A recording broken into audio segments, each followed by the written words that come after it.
Team का, तो ये क्या हो जाएगा आपका इफ एल्स स्टेटमेंट।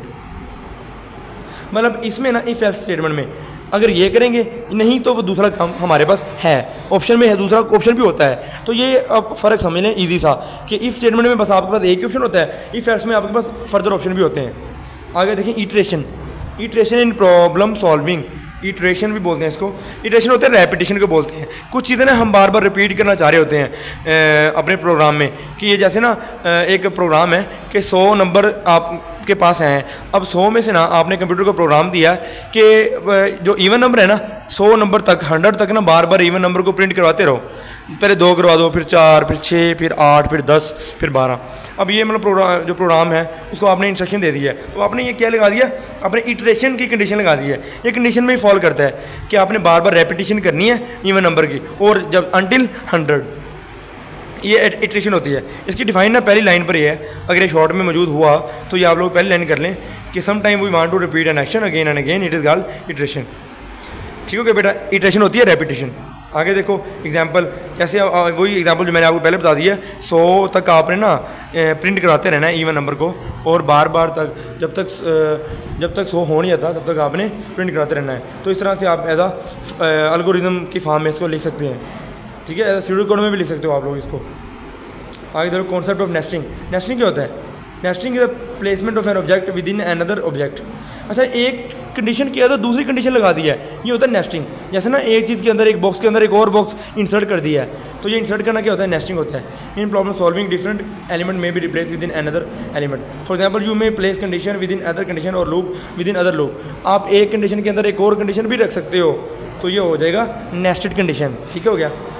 अब इसकी एग्जाम्पल देख लें। इसकी एग्जाम्पल यही है कि अच्छा, ये इन्होंने दिया हुआ है कि ABC 3 नंबर हैं आपके पास, और आपने देखना है कि अगर A आपके पास ग्रेटर हो तो आपने A प्रिंट कराना है, B ग्रेटर हो तो B, और C हो तो C।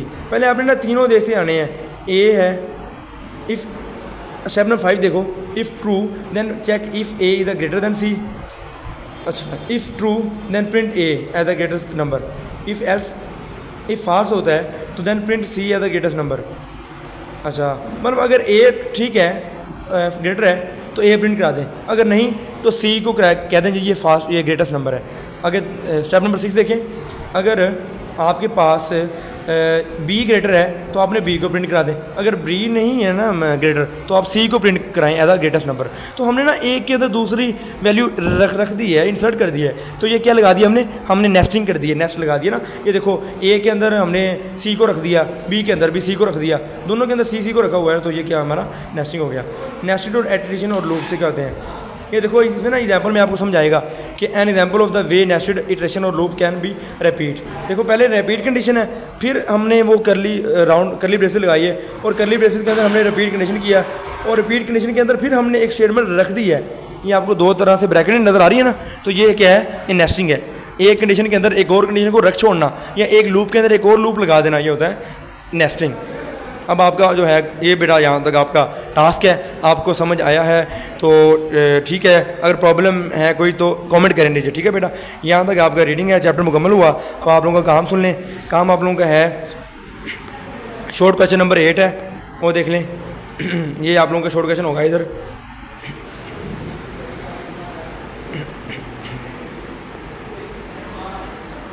Are pseudo code better than flow chart?